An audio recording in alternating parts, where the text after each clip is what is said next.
Hi everybody, my name is Sarah. I'm the Real Simple Mama, and I'm so excited to talk to you about everything I have learned in regards to chickens in the winter. So I have been doing a ton of research, reading, asking questions of people who are smarter than I am, and as per, trying to avoid the chicken poops here, and as per normal, what I do is I go out and learn everything I can from all different kinds of sources. And then I come here to you guys and tell you about everything regarding physiology and just things to keep in mind. But I give you different options on, well, you could do this, or you could do this, or you could do this. And the goal is that you can pick and choose what works for you based on where you live, how many birds you have, your coop setup, all that kinds of stuff. So what I'm going to be talking about today is chickens in winter, winterizing your coop, thinking about the things that you need to do as the weather turns cold. Now, I'm in South Texas, and it's the middle of October. And we have had ridiculous weather. It got down into the 40s for days. So it's like we went from summer immediately into winter. It was 85 and hot last Sunday, and then literally 24 hours later it was in the 40s and raining. So I kind of panicked and thought, oh my gosh, and started going and looking at all of the websites, all of the sources of people who are smarter than me, particularly the Chicken Chick, locally the Backyard Chicken forums for San Antonio area, backyardchicken.com, just a whole bunch of different areas. And this is what I've learned, and I'm so excited because I like learning different things and then coming to y'all and being like, guys, look at what I learned, look at what I found out. So what I want to talk about first is the physiology of the chicken. And basically that means I'm going to talk to you about how their bodies work in regards to what you need to do, or maybe what you need to not do as we get into colder weather. So some of this stuff is going to be a repeat if you've seen my other videos. For example, the breeds that you are buying, unless maybe you order them online or something like that, you know that they're going to be hardy and they're going to work for your area of the country or your area wherever you are. They should adapt pretty well. Chickens are very adaptive creatures for lots of different things, including temperature. So let's talk first about how their body works. First of all, a chicken is not a person. And that seems really obvious, but for example, just because it's cold outside to you doesn't mean that they're cold. Just because it feels cold in their coop or where they sleep at night doesn't mean that you need to crank up the heat. They do not operate the way that we do. So fact number one is, you need to remember that these are chickens. They're not people. They have lots of strategies to help keep warm, which I'll go into in just a minute. But also that extreme temperature changes can be really bad for them. So if you have the coop really, really hot where they are up at night, and then when they come out in the morning, it's in the 40s or the 30s, or they're standing in snow, that's actually worse for their bodies than their coop just being colder. So that's one thing to keep in mind. Now, I will tell you about lots of different options as far as things you can do to make sure that they're comfortable and that they're healthy. There's plenty of grass and like a grazing box behind them. I don't know why they're craning their necks over there, goofy birds. But anyway, you can pick and choose the options that work for you. I personally am totally against anything that is electric, being in the coop or in the barn or anywhere where your birds are. I just know I've heard too many horror stories, including some in San Antonio where like multiple coops and barns and buildings burned down, houses burned down because they're next to the coop, and of course all of the birds that were in there all passed away. And it's just, there's other ways, I think, especially in Texas, I think there's other ways where we can try to help our birds. But with that in mind, with that being said, you also need to remember that yes, they can survive in the snow, and yes, they can survive in harsh conditions and things like that, but they're also our pets, right? Like, I mean, we kind of like these birds, right? So we want them to do more than just survive. We want them to thrive. And I know that sounds cheesy, but yeah, I mean, they can survive out in the snow and trying to forage underneath the snow for stuff and things like that, but we want them to be comfortable. We just need to keep in mind the physiology of the chicken instead of like, oh, well, I'm cold outside, so my chickens need clothes or whatever. So talking about physiology, the ways that chickens stay warm. The first way, hello, lazy bird. The first way is, let's talk at night when they're in the coop. First of all, and if you haven't seen my videos about chicken roosts, chickens are not like other birds. They do sleep flat-footed, so they don't actually grab onto anything when they're asleep. They're flat-footed. And if you give them a wider surface, like a 2x4 laid on its side like this, not like that, but like this, or rungs of a ladder, and it's raised like that. Again, you can see my other videos about different roost ideas and chicken sleep and things like that. But if you give them a surface that's wide enough that their feet can be flat the way they want, they'll actually, put their belly down and keep their feet warm. Because chickens, their body temperature changes most rapidly through their feet and their legs, right? Because there's no feathers. They will cuddle up fairly close to each other to help stay warm. I think of, like, all the little penguins who cuddle together in the, sub-zero winds and things like that. So they will help keep each other warm. But the main way that chickens stay warm, and this just cracks me up, the main way that they stay warm is by eating more. And so you might be thinking, like, wow, that bird, like, she must be really warm all the time because she's a big fat bird. Right, Lacey bird? So this is what happens. Your chickens need more food in the winter, more clean, dry food accessible to them at all times. And that's including, like, their crumble or their pellets. And you can see my videos about that, about chicken food and which one is better or what I think. You can also, of course, give them foraging options, have grazing boxes, things like that. Now, I'm not talking treats. I'm not talking, hello, random things like throwing mealworms at them and scraps and things like that. I'm talking about just their regular bare necessities food that they need, that has all the vitamins, nutrients, everything that they need in it. They need more access to that than normal because their digestion is what makes their body temperature rise and what keeps them warm. So they're going to be basically rotating between two things when they're cold. The first thing is when they're awake. The first thing is they're going to be eating more. The second thing is, as their body generates more heat, you'll see them fluff up, which mine are fluffed up a little bit. It's in the high 50s out here right now. It's not that windy, so it's not too bad. But then they fluff up, and essentially, oh, Gracie bird, when they're sitting all puffed up, essentially in between each feather is an air pocket. They've made an air pocket instead of the feathers all laying flush on each other. There are bigger feathers on their back, on their wings, are holding little air pockets. And of course, those air pockets are getting warmed up by their body heat going up and their body temperature going up because they're digesting food. And poor Flopsy, she wants to go around me, but she's afraid of me. This Easter egger right here. So she's like, I don't know what to do. So your birds are going to eat more, and then they're going to fluff up. And that's the main way that they stay warm. Right, Lacey bird? Now, birds can survive out in the snow. So if there's snow, you can still let them out. You don't have to keep them cooped up. But you want to make sure, whatever your situation, snow or no snow, that they have an area to be dry. And here's the problem. A chicken being cold is one thing. A chicken being cold and wet is a totally different thing, and it's very dangerous. Chickens are very, Charlie bird, chickens are very sensitive to anything that's respiratory, any type of, there's all different kinds of things. There's fowl pox, there's a dry version and a wet version. There's, coccidiosis, there's a whole bunch of, and I think I pronounced that wrong, but there's a whole bunch of different respiratory ailments that can basically wipe out your entire flock within a week. And a lot of that comes from the cold and the wet. It comes from when the temperatures change, different germs are becoming active or dormant. And it's just a huge problem. So being cold is one thing. Being cold and wet is this very serious problem. So you need to make sure that if you let them out in the snow, like I let my birds out when it's really cold. I let my birds out when it's raining, because to me it's kind of like, well, you can choose if you want to be in there or if you want to come out. But at least then you have the option, right? If I let you out. But you have to make sure that they have a sanctuary, that they have a safe place that they can go and they're like, all right, I'm done. Like, my feet are cold or I'm wet and I don't like this. This is nasty and I hate it. That they have a dry place where they can go. The other thing you need to think about when we're talking about winter in particular, not only do they have somewhere where they have plenty of food that's dry, but you also have to make sure that their water does not freeze. Now, if chickens don't have access to food overnight, if you haven't seen my chicken sleep video, they sleep very deeply through the night. They poop throughout the night. They're not going to get up and get a midnight snack. They will be still until morning. Oop, fluffing up Flopsy. Pretty birds. So if they don't have access to food overnight, if you're worried about it freezing or about it getting wet or whatever, you can pack it up at night and bring it out first thing in the morning. That's fine. But if chickens are without water, even at first light, right when they first wake up, it can be very dangerous. They can get very dehydrated very quickly. It can screw up their egg laying routine for weeks, just from them being without water for a couple of hours. So you've got to make sure not only do they have plenty of fresh water, but you cannot let it freeze. Now, there's all different kinds of strategies on what you can do. You can put, you can put a water bottle in there, not a frozen one, thick in summer, sorry. You can put a water bottle in there, and there's all different strategies you can do. Again, I personally am terrified of doing anything that involves electricity.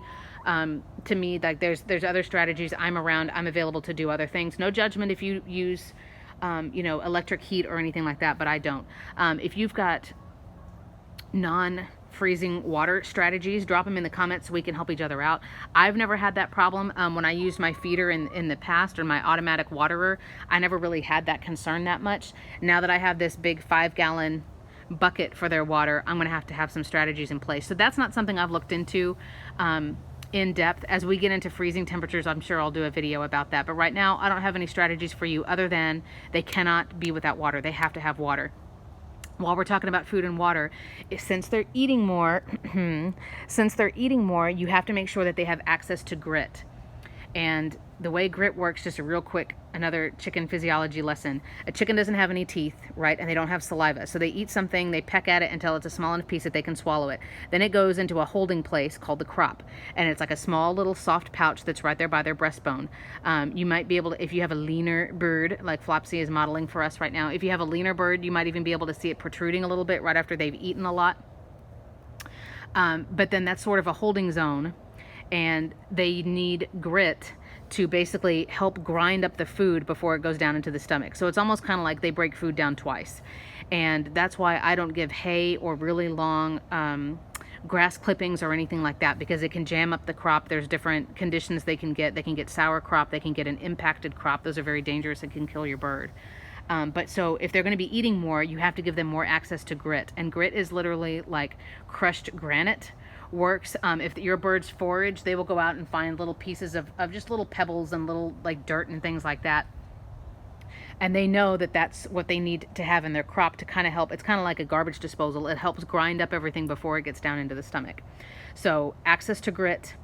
And you can offer that. I offer it just separately. I honestly pass the bucket. I have either a little bowl or I just dump it on the ground because it's silver. It contrasts against the dirt. They can see it. And they peck at it and they grab it as they need it. So, or you can mix it in with the food if you want. It's totally fine. Flopsy and Blue they're getting their turn in the coop now. So let's talk. As far as food is concerned, they need access to more food than normal that has to be clean and dry, right? They need to have access to water at all times. Like, do not let that lapse ever, and do not let the water freeze. And you need to have grit available to them because they're going to be eating more. Bluebird. And gorgeous. She's such a neat bird. I love that bird. So that's what we're talking about as far as physiology with the food. Now let's talk about the coop and the roosts. When you are winterizing, when you say, all right, it's the season of cold and it's not going to get warmer until the spring, like we are now in a cold zone, for a while. There are some things that you need to do to make sure when your birds are inside, and I don't mean in the run, I mean like inside, when they're going up to bed, when they're laying, that you have everything so that they can be comfortable and so that they can be safe. Again, we're not talking about just bare minimum survival. Like, okay guys, see you in February, but oh, look at these puffed up birds. What are you doing, girls? Everyone's just chill. Callie, I'm gonna grab you, brat.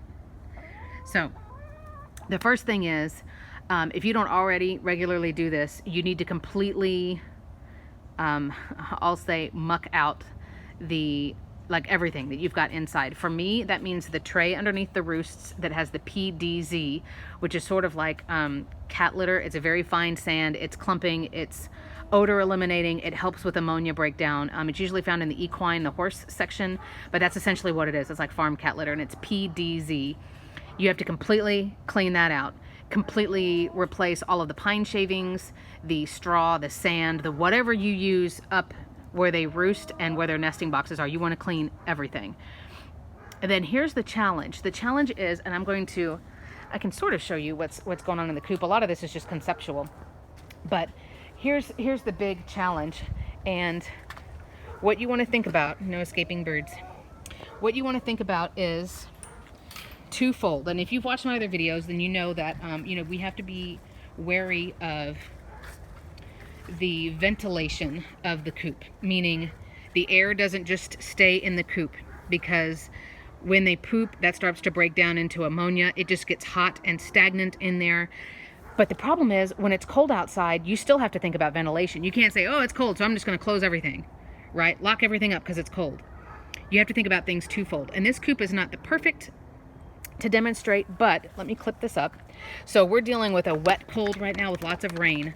So when I know it's not going to rain anymore, and I apologize. Whoop, sorry. When I know it's not going to rain anymore, then I put that up. Even just this one window, just so air can flow through right there. Here's the problem though.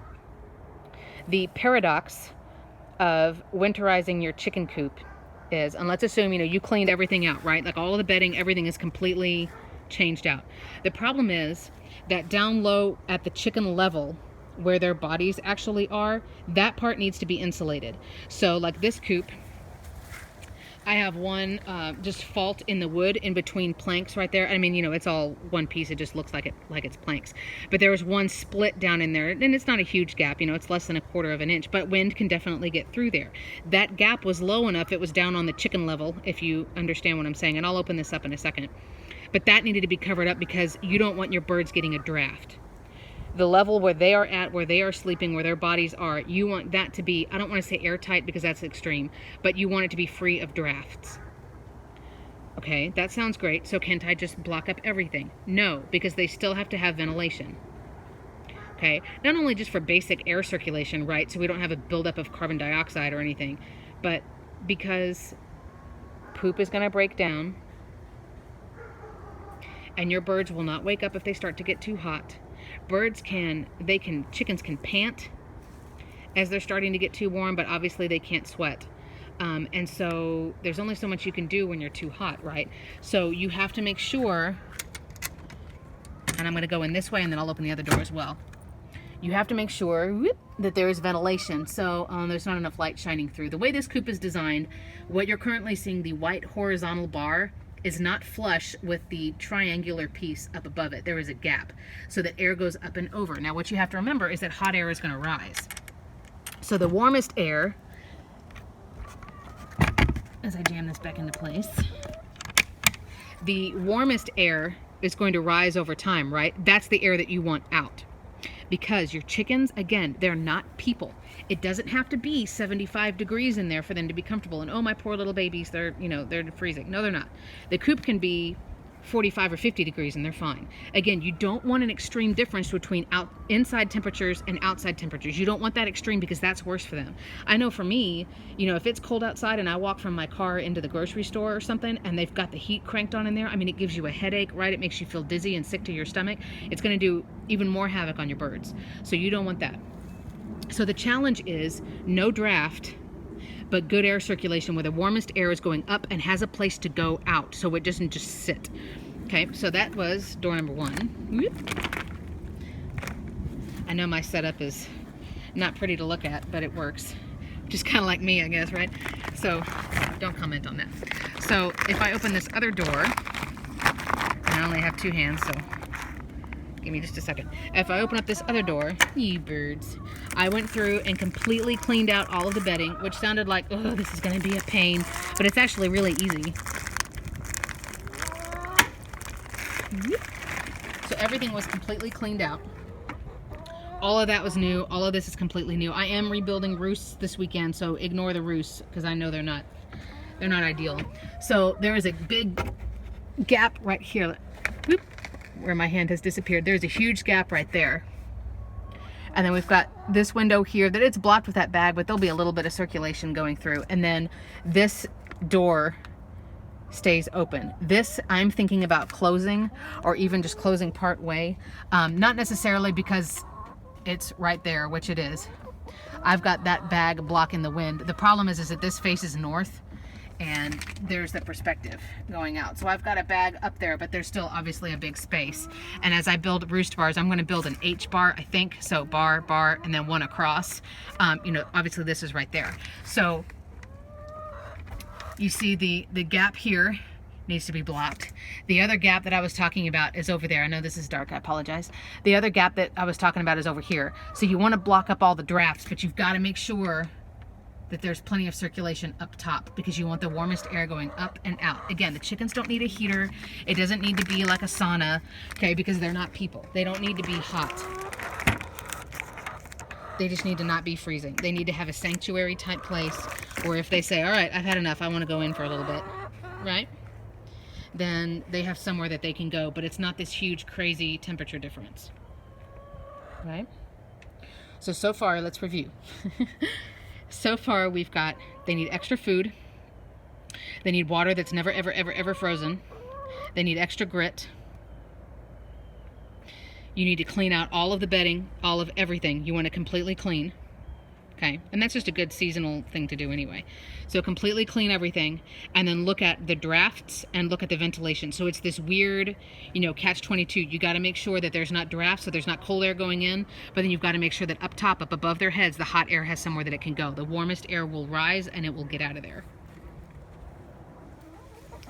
Before we get into the few other points that I wanted to mention about preparing for winter when you have chickens, I wanted to say that we were talking about earlier how you wanted to keep drafts away from your birds, right? So anything that's bird level should be, I don't want to say airtight, again, that's not a good term, but I mean, you want it to be pretty well insulated, pretty solid as far as no wind coming in, no breezes, no big gaps in the walls. If you have not seen my coop, there's the door or the opening up at the top of their ramp. And that's, I mean, it's a pretty good space. It's a good, probably 7 inches square. We're talking about this doorway right here. And as you can see, like, I don't have an automated door or anything like that. I'm always here. I only have 5 birds. We haven't had any predator issues, anything like that. But I wanted to say, if you've got an opening like that, and you can see their roost bars, the new roost bars, are right past that. And unfortunately, the way that we had to set up our coop, that's also, the north wind blows right in this direction. So I've never covered that up before, but I also have only ever had 3 birds. This will be our first winter having 5. So I ordered on Chewy.com, I ordered a dog door. A lot of times if you look for a chicken coop door, either it's going to be something that's automated and really expensive and really complicated, or it's just going to be, you know, expensive just for the hell of it because they can. But if you look for a dog door, like, you know, essentially a dog flap door that you would put like in the exterior door of your home, I got a dog door. It's not automated. It's not, you know, it doesn't have a sensor on it or anything like that. It's basically just a flap and then, you know, a mount up top that I'm going to mount there. And I got it for Chewy at the time of this video, when I'm making this video in October 2018, they had it for literally, the cheap one they had literally for $3. And with shipping, because I didn't buy anything else, it was $9.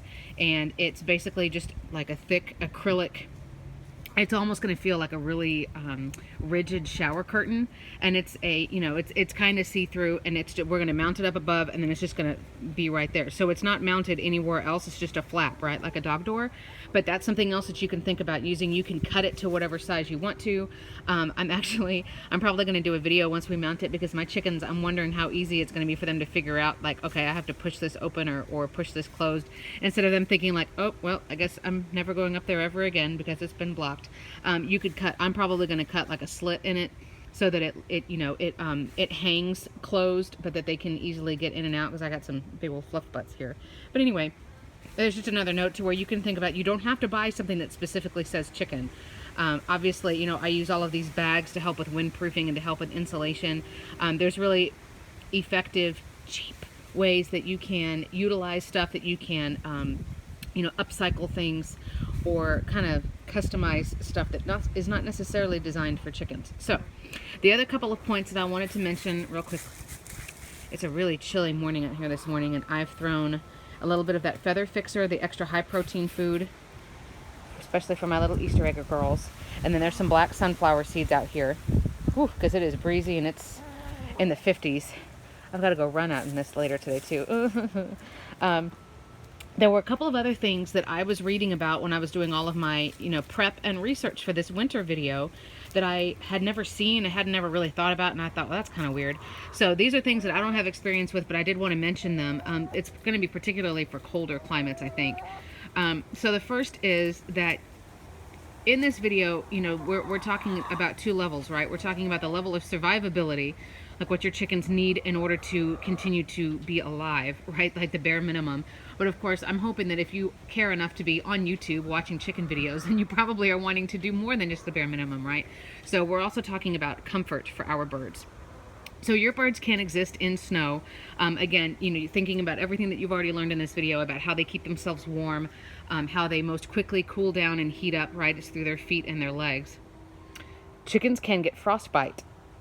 And that's just, I mean, something that I never would have thought about. We don't have that much time that's below freezing here in Texas. If we get snow at all, it doesn't even last more than a couple of hours. So I hadn't even really thought about that, right, Lacey Bird? She said, what? So frostbite is, of course, where your flesh and your skin stays below freezing for too long and the blood circulation basically stops. And chickens will get frostbite on their combs and wattles and maybe on their toes. So the way you can look for that, and I'm not going into this because, again, all I know about this is from reading. I don't have any personal experience, but watch the color of their comb and wattle, right? That's the red fleshy part that's on their face. Different breeds of chickens, their combs and wattles look different. Some of them are very prominent. Some of them, like Lacey's, you know, it's just very flat. My Easter egger girls, it looks a bit different, but you always want it to look red or pink. And this is another thing, like I've talked about in other videos, where you just need to know your birds. Like, it's good for you to kind of know, like, this is when so-and-so lays their egg, this is what size and what color so-and-so's egg is, this is when so-and-so was hatched, you know, all different kinds of things like that, to where you just know your birds. And so you know what normal is. Now, I would think, out of my chickens, Gracie, because her comb is more prominent. So the comb is the part that's up on the top of their head, right? Because it can look like a comb, like with Gracie, who's the one on your right. And the wattle is the part that hangs down.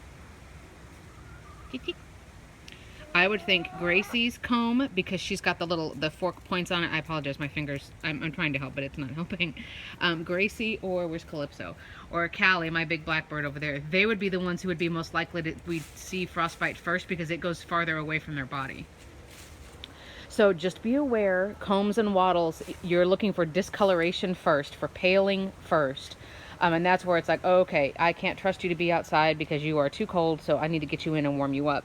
And not do anything extreme, and we'll talk about that in a second. But just be watchful for frostbite, because once that flesh dies, once it turns black and it's frostbitten, you know, like there's no coming back. And that bird will be scarred, and frostbite is extremely, extremely painful. Your chickens will hide the pain, so you can't say, oh, well, I'm sure they feel fine. Speaking of, while we're here, Calypso, Blue is doing awesome. She's great. She's the one on your right.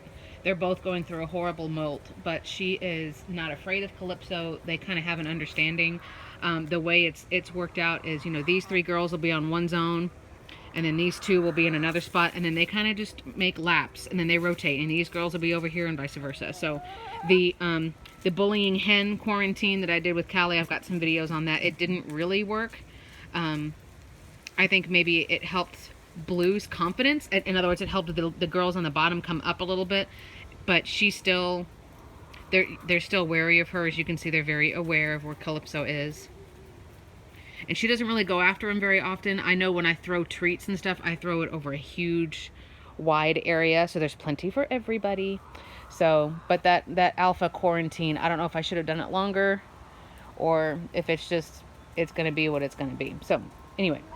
The last thing I wanted to talk about as far as winterizing chickens is I saw something, and I'll just get right to it instead of prefacing it. Chicken sweaters and chicken clothes. Putting clothes on your bird. This is not like Halloween for your little lap dog that you think is so adorable, and you can dress up your animals and paint their nails and do stuff like that. Chickens are outside animals, and they have different strategies for keeping their bodies warm, right? Like, thank God our dogs and our cats don't eat more when they're cold, right? To keep their body temperature up, because that would be awful. My dogs are like 55 pounds. That would not be fun. So chickens are not, you know, they're not mammals. They don't interact with heat and cold the way that other animals do. So you may think, even for little chicks, you may think, oh, they would look so cute with this little sweater and it's cold, so, you know, I'll put this on them and it will help them. First of all, you know, you're not putting anything on the part of their body that would really need it, which would be their comb or their wattle, and then their feet. Second of all, when we talked about earlier, when I taught you how chickens, they make their bodies into little furnaces, right, by digesting more food and more food and more food and more food. So that little furnace is going, and then they fluff up. And then that way they have feather, air pocket, feather, air pocket, feather, air pocket. When they poof up, which Gracie's actually doing right now. It's like they lose all shape of a chicken body and they just turn into like a feathery little poof. Are you cold, Gracie? So that's what they do. So if you give them the sweater, not only are you putting it on like their torso and the core of their body and not on their feet, like, you know, not on their extremities, if that makes sense, that we're more worried about. But now they can't fluff up and they can't keep those air pockets. So you're basically saying, I know more of what you need than you do, chicken, even though I can't feel your body or whatever. I know what's best, so let me stick this on you. And now you can't control your own body temperature, and you don't sweat, so I have no idea if you're too hot or anything now. And then you can end up basically killing your chicken, because all of their instinctive things, all the natural things that they do, you just completely said, I don't care. I don't want you to listen to your body. I'm gonna do with your body what I think you should do. And I could tie this into politics, but I won't. So, don't put clothes on your chickens, for God's sakes. Now, if it's an indoor bird, you know, if it's a special needs chicken and you bring them indoors, or, you know, they're blind, or they're, you know, if it's a bird that you're caring for anyway in a different way, like, you know, you have diapers on them, they're an indoor bird or whatever. If it's something like that, then you know, and I would still say it's probably not a good idea, but that's different. I'm not talking about chicken diapers. I'm talking about putting sweaters and like ridiculous things on your bird. So if you get something like that, or if you made one, or if somebody gifted one to you, I mean, maybe put it on for the sake of a picture or a ha ha ha ha, and put a disclaimer. If you post that picture, put a disclaimer that it was only for the picture, and you don't really do that to birds, so we can continue to educate more people, right? But beyond that, do not put clothes on your chicken, because you are denying them the ability to control their own body temperature. Right, girls?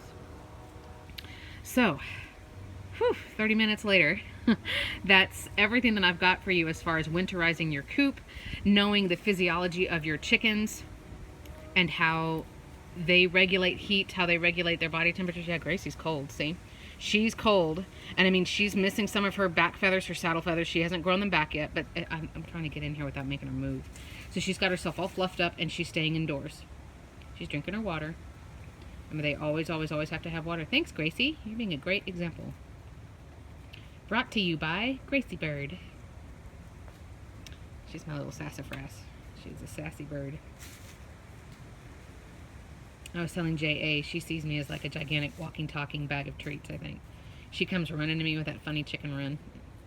But when she feels warmer and she feels like she's good, then she'll come back out. These girls, Callie's a little puffed up over there too. They're preening. But just watch your chickens. Just know your chickens. You know, when in doubt, if you're like me, you know, you've always had dogs and cats and like indoor pets, and this is like a new thing for you. I mean, go out and do more research, ask more questions if you're not already a member of like an internet forum, especially if it's a local forum, because then people are dealing with the same climate that you are, the same challenges, the same types of bugs, you know, things like that. So the next thing coming up will be a video on chicken diversions. Things to keep your birds from getting bored. And if you've got a winter climate, especially where your birds are staying locked up for a while, or where it's like super ridiculously cold, you'll want to watch that, because remember, bored birds can turn into like Lord of the Flies, guys, where they get cannibalistic, or they'll pick on the weak one, because I mean, they don't have anything else to do, so you know. And then I will also let you guys know what happens once we get that coop door in. It's going to help tremendously with that wind. It's just going to be a matter of teaching them how to go in and out, because they're not necessarily the brightest crayons in the box. But I appreciate if you're still watching, and I'm not just talking to myself with a couple of chickens. I appreciate it. Let me know what questions you have, what suggestions you have, things that you do, especially if you're like up north, if you deal with a lot more snow and a lot more freezing temperatures. Let us know what you've noticed about your bird strategies that you guys do in your area. You know, I certainly don't know everything. I like hearing from you guys and learning from you guys. All right, but I'm going to shut this off and hang out with some birds. So I'm Sarah, the Real Simple Mama. Thanks, everybody.